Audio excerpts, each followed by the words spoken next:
These tales are going to be in a book someday, and I've finally given up, just collected a whole bunch of my web pages from 3 or 4 of my websites, put them on a floppy here. It's in HTML, so you just go start run a colon, and then click on index.html. How original of me. And up comes the book. So anybody wants to buy a book from me for $10 later on, please catch me. Be happy to sell them one. And other announcements for the convention. We tried to get RMS up for this panel, Richard M. Stallman. He is in town this weekend. He will be in the third track downstairs from 11 to 1 p.m. tomorrow talking about GNU because he needs that long to explain it properly. So we have graciously acceded to his request and have marked out that much time. Everyone else, you'll notice if you look at the sheet out there, it's in half-hour blocks. But RMS, we're going to give him his 2 hours or whatever he wants. He's deserved it. So, hope some of you will be interested enough in GNU to get down there and see him. What other tales of woe and intrigue can we extol them with now, John? Yeah, I wanted to explain a rather powerful hacking technique that was shown to me through parties unknown. Obviously, I can't tell you who did this, but at one point in time, about a month ago, at a certain specific time, for maybe 30 seconds, one would go up and type www.microsoft.com, and it would bring up redhat.com. And 30 seconds later, it would bring back Microsoft.com again. That was got to be one of the biggest hacks or best hacks I've seen. Don't ask me how he did it. It had to do with DNS somehow. But, Anyway, at this point, let's see. I could be talking a little bit about some more blue box techniques that we did, or I could open it up for questions. Do we have any questions? We have a microphone here if you have questions. Yeah. So sure. That since this is being recorded for posterity, chance to ask me any questions for posterity or the internet. Yes. Give your email address. Yeah. crunch@webcrunchers.com. WEBCRUNCHERS.com. Got to tell you about webcrunchers.com.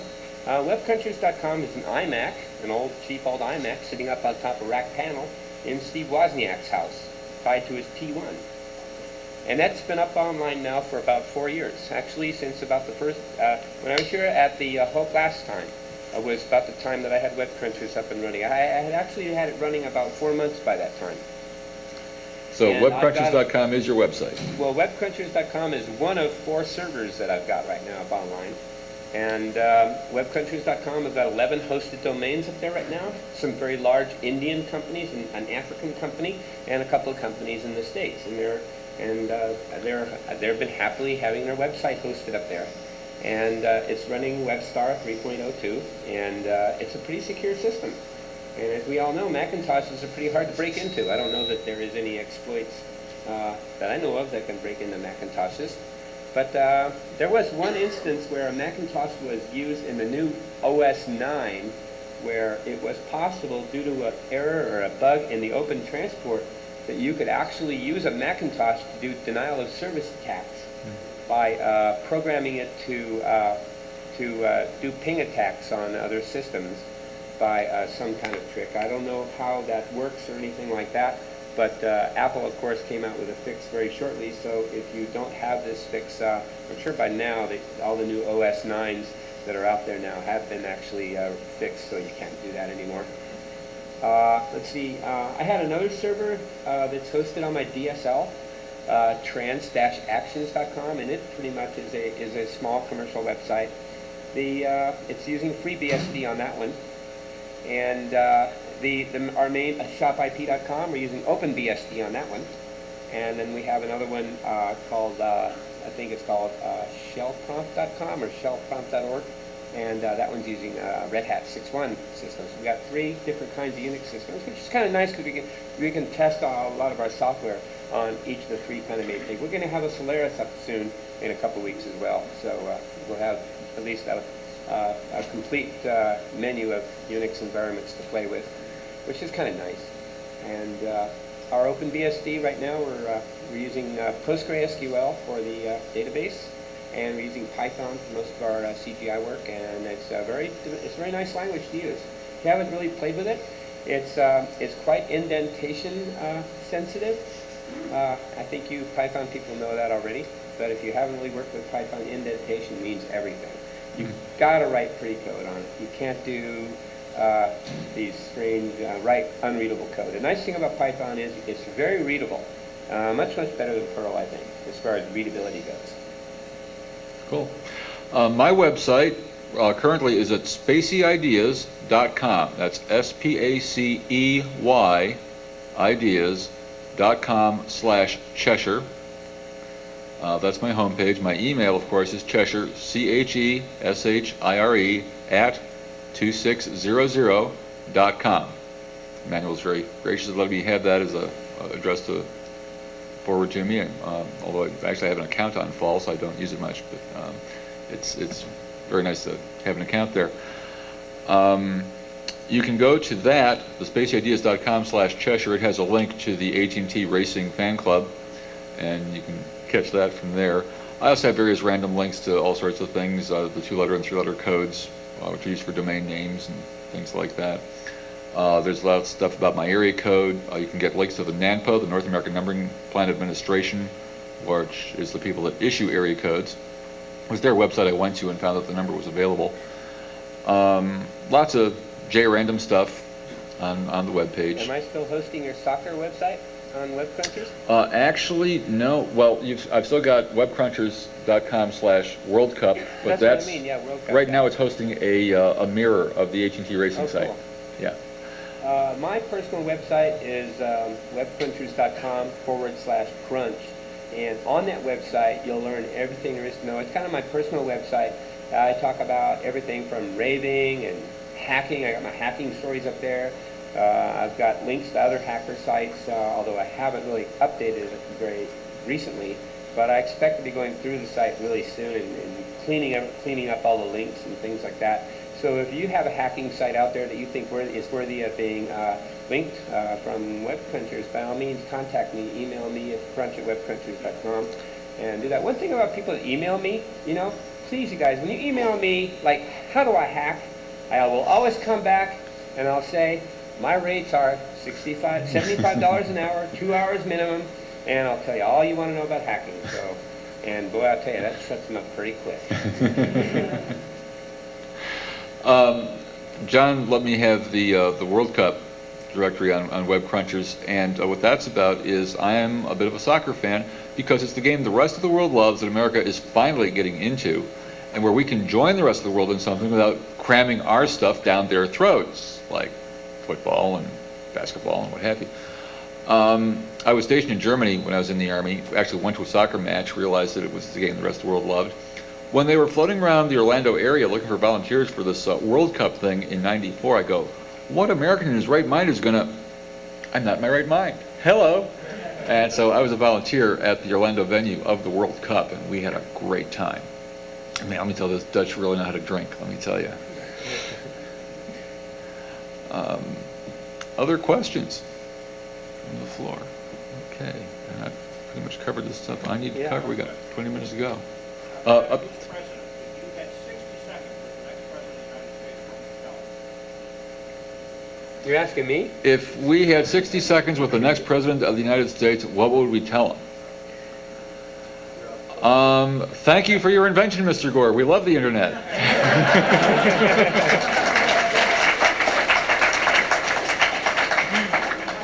funny, but it's not useful. What would you tell him? If he was talking to me as a hacker, I would say, we are not your enemy. No, I know that. Okay, then if you're asking me about my politics as a hacker, then I will go back to my conversation about soccer. I'm asking you seriously. You guys are gods. You guys really did a good thing. I'm asking you, if there's one change you could make, to policy, to law, to anything, to culture, to perception, what change would you make? The question, I think, is if we could change anything in policy or culture or anything from the, as directed from the government to the people, what would we suggest? I haven't given that enough thought, and that deserves much more thought than just an off the top of the head flip reply. He'll ask again at 10 o'clock tonight. Okay, I got all day to think about that and worry that through. Okay, but yeah, that's the kind of thing I'll start to think about now for the next time I'm asked. But no, that's much too important a question. I'm sorry. Thank you. Sal, you had something? Yeah, I realize this is set up for midgets. So, my question is, people used to be, not me, of course. But, of course. People used to be able to send tones down the phone line with the Radio Shack box by changing the chip in it. Yeah. Oh, yeah. The chingers. Right. You weren't able to do it with the customer-owned phones. You only used to be able to do it with real AT&T phones. Sure, because they bought cheaper technology. Remember that when AT&T developed the tone system and what have you, it was back in the days of a gold-plated network, when they could not only justify spending money on whatever they could spend money on whatever they could justify. They were then forced by the FCC tariffs to make back that money plus a rate of return. Okay, in the era of competition, you can't spend that kind of money because you got a bottom line to worry about. Yeah, and it still works in a lot of phones, I'm told. Amazingly enough. Now here's something else about this thing. You can get these little greeting cards that record your voice, right? And they're like very, very tiny and they're very, very small. And what you do is just record the quarter tones on the greeting card and hold it up to the mouthpiece, and you can make your red box call that way. And a lot of the rainbow people you would use those greeting card thing, and what they would do is they would basically attach a little recording device on their phones, and then they would run it to a little speaker. They'd get their friend out there. They'd call a payphone up, providing you can still call payphones. So there's still places you can do that, amazingly enough. And they'd call the payphone. They'd ask their participating partner to dump in a quarter, and they'd dump in a couple quarters. And they would go beep, beep, beep, beep, beep, beep, beep, beep, and they'd record that onto the greeting card. And now you have your little greeting card red box with you, and it's very tiny, very small. You can put it in a wallet. It's like almost the size of a credit card. And you got yourself a chinger. So what is it in the customer-owned phones that prevents that from working? They use different electronics. They use different process of collecting money. Since you don't have to communicate all the way to the central office to collect money, the money collection mechanism is right there in the phone itself, rather than the central office taking and collecting the money. And the cocots I've played with, you don't have a microphone until the other side picks up the phone. Right. You don't even have a voice. The microphone is not in use, not available to you, so you can't send the tone down. Right. That was their cheap fix. And they all mostly have, microprocessor controlled intelligence in these phones, which makes it, so it's pretty hard to, do that. Sometimes on some of the phones, if you just wait for a while, it'll just return you back to dial tone, and when that dial tone is detected, then what happens is it switches off the dial tone from the phone company, and it issues you a dial tone from the payphone itself. So when you pick up that payphone and get a dial tone, that dial tone is not coming from the central office, it's coming directly from that payphone. So you're not even connected to the central office at that point. It won't connect you until it takes care of all the billing. The phone line is still on hook. Right. The phone is toying with you at that point. Once you've told it what you want and you've paid for it, it will then process the call and complete it. Yeah, and some of these phones can be programmed to accept incoming calls only if you put in 25 cents to receive the call. So the phone will ring, you pick up the phone, and it'll say, please deposit 25 cents. Deposit your 25 cents so you can then talk to the person that you called. Or they called you. Yeah. So anyway. Any other questions? Yeah. Just basically, a question for either of you. A question for you and a question for you, actually, Okay. is what I'm saying here. Sorry. Whenever I'm trying to do research of the time of about 70s, early 80s, trying to find any hacker magazines, you always end up with the twin towers of TAP and then moving into 2600 from that point on. Do you recall, since you would probably be in a yes. know anything else like that? There was something called TEL, based on the West Coast. Right, out of LA. And I got a letter into that at one time under one of my false names. And in fact, Because, well, Osbert Kilgallen is the assistant of Ben Caxton in the Robert Heinlein novel Strange from a Strange Land. That was the name I had used in that letter. When I first wrote an article for TAP, it was about telex, and I looked over Tom Edison's shoulder as he was pasting it up.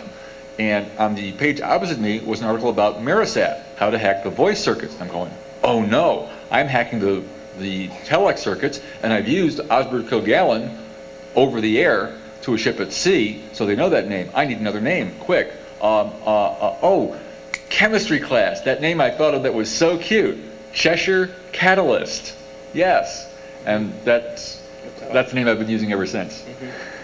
Okay, so Tel is the one that you... Tel, yeah, you'd have to advertise to see who's got it or put Oh, up on I it. mean, I'm just wondering if, I'm just don't even, just trying to even get a name, it's very hard to do because I nobody... met the guy who put on Tel at one point a long time ago. He had unfortunately got into a car accident or something, from what I understand, which caused him, and also undue pressure from the telco security, had to close the magazine down. But I met him in LA at one point for a very brief period of time, and he kind of gave me the whole spiel about how he started it.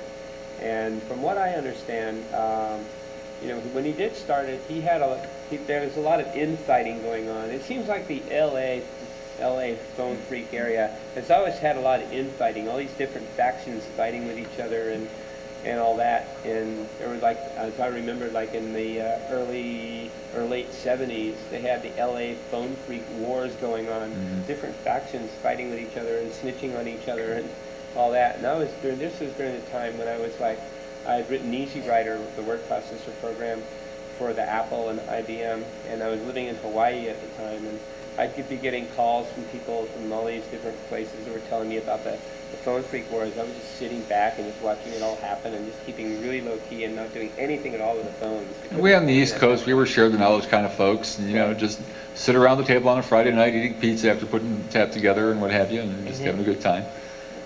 Right. The question I had for you, I don't know, one of the more popular files on my site, or a popular file, is it's a transcription of An Apple for the Captain from, I think it's InfoWorld, supposedly written by Stephen Wozniak about you. I've never seen it. You've never seen it? It describes your work when they were doing, I guess, a prototype phone card for the Apple II. phone board at Apple, right. The Charlie board? Talk about that. Yeah, the Charlie board. The Charlie board. Let me kind of explain to you my relationship with the Woz. I'm on daily contact with the Woz practically, although not too much recently, only because my server's been working great, and Woz hasn't been doing really stupid things like changing my IP address on me.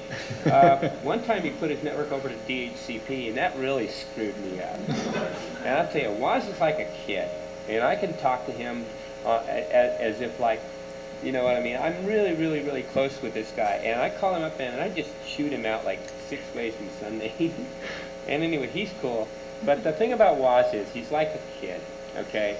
He's very, very into his son and his kids, and spends a lot of time at the San Jose Unified School District teaching 4th grade. You want to know about the Woz? Just go up in woz.org and go to the Woz cam, and you can see him at his desk there working away, or you can see him in his classroom if he's in his classroom. And by the way, that's woz.org. Right, exactly. And you can even email him, steve@woz.org, and he'll probably reply back to you. He spends at least 10 to 15 hours a day reading his email. So he replies, and he's really cool. And let me tell you about the WozCam. There was one time when my server was down, and I couldn't figure out whether or not it was really responding to HTTP requests or not. And so I said, how can I look at my server? The WozCam. So I knew which WozCam to use. So sure enough, he has this little, you walk into this big house up on Blackberry Hill Road in Los Gatos. And in the back is his office, and over to the side, in this other little utility room where there's all these rack panels and his T1 connections are, it's got about 3 or 4 T1s in there. And my server is is an iMac sitting up on top of one of the rack panels facing outward, and you can look with one of the WozCams. The way you had it situated, I could look at the screen, I could zoom the camera in, I could look at the screen of my server, and I could tell whether or not it was working.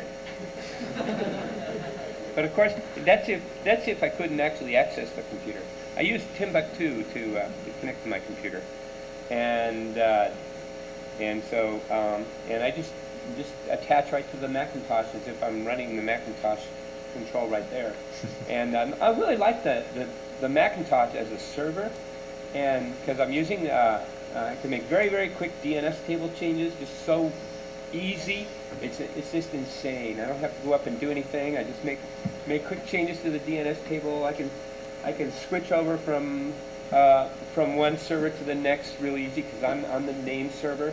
So all I have to do is change a record on one or two of my domains, and bingo, I'm not pointing to this server anymore, I'm pointing to this one over here. And I got a mirror over there, so none of my clients even know that I'm switching from one server to the next, which is really cool.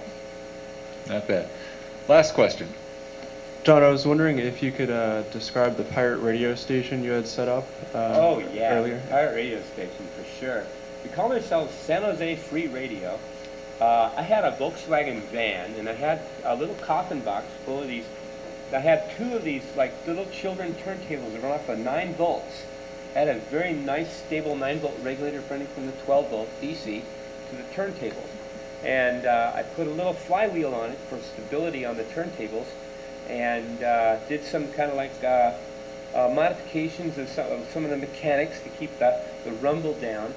And I was able to have a pretty good stable DC operated turntable. The mixer was all 12 volts, the transmitter was running off of 12 volts, and I used an old TRW transistor with an output power of about 65 watts going into a special antenna design that I had, designed to radiate kind of downward and in certain areas.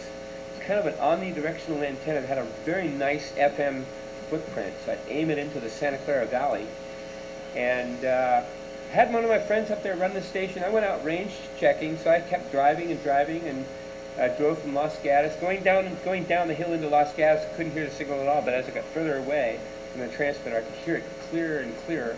I was driving along. I was maybe in Santa Clara, going up into Mountain View, Palo Alto, and it was still very strong, all the way up into San Francisco, still very strong. I was up on Mount Umunhum at the time, and there was this little road that went way off on this little side down into this little kind of a side of the mountain facing the Santa Clara Valley, and you can't even see the road from any other roads. It was a perfect location. We call that Spot 1A.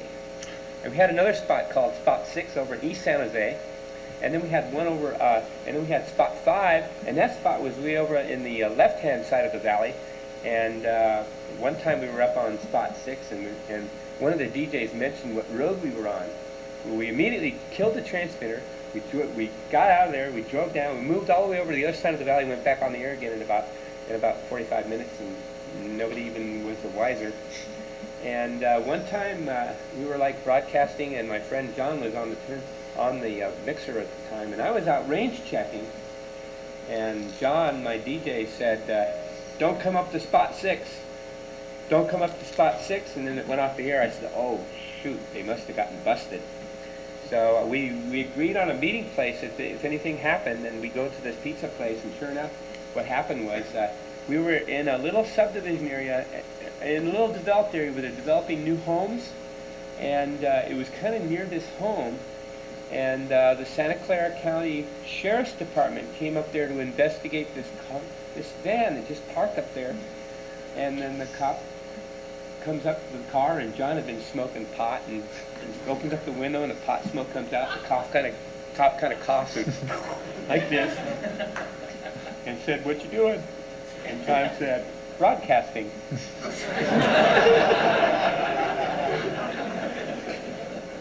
And so after a while, the cop said, "You wouldn't by any chance be blowing any weed up here, would you?"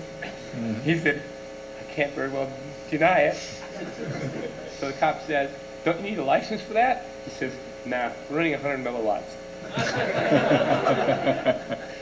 So the cop says, "Well, you better go, because we've been having complaints about people up here." He says, "Okay." And so just when the cop left, he went and did the transmission and said, "Don't come up to Spot 6. Mm-hmm. And then there was another instance where we were going to get ready to transmit and go up on the air, so we could get all ready to go. We get our turntables and our records and pile into the van. We go up to Mount Lick Observatory parking lot, and that's one of our favorite spaces. That's spot number 2. And while we're up there, if you don't know Mount Lick Observatory, you go through this very long, windy road up, and you go up. There's one little hill, and you go down into this valley, and then there's a little ranger station just past this point, and you go way up in the windy, windy road, way up at the top. And Lick Observatory is like about 5,000 feet above sea level. Beautiful location. From there, you can hit the Central Valley, you can hit Sacramento, Modesto, Stockton, and Watsonville. And we had a coverage area of pretty much close to 200 miles in just about any direction. We were weak, but we were weak all over. I mean, because we, like I said, 65 watts isn't very much. We had an omnidirectional signal, and we situated the antenna to get the maximum range for different things. And one time we were broadcasting up there, we had some people down at the ranger station. They were kind of making out in their cars, just kicking it back, listening to the radio station. And they were direct line of sight to us. They had a really powerful spotlight. And so I noticed the lights were flashing. It said FCC on it. And the guy saw the station wagon come up with government license plates on its way up the Lick Observatory, and we knew it had to be the FCC, because what other government car would ever have any reason to go up to Lick Observatory? We knew right away what it was. So we were watching that car winding up the road, and we were sitting back there just, getting high, smoking dope, we were playing the Pink Floyd Uma Guma album at the time. And John, the DJ, okay, almost done. John, the DJ, said, well, we got enough time to finish up Uma Guma before they arrived. Yeah, I think we do. And just about the time they went around it, and then you get up on the parking lot, you go way around the back and enter the parking lot from the back. Just as the car made the last bend, we killed the transmitter, we sucked in the antenna in the sunroof, we closed the coffin box, we put the cushions on the coffin box, which acted as a seat on the Volkswagen van, and we drove down and we waved at the FCC car as it was coming up. Anyway, so we had lots of fun with our pirate station. So that's what the old farts are up to these days. Thank you very much.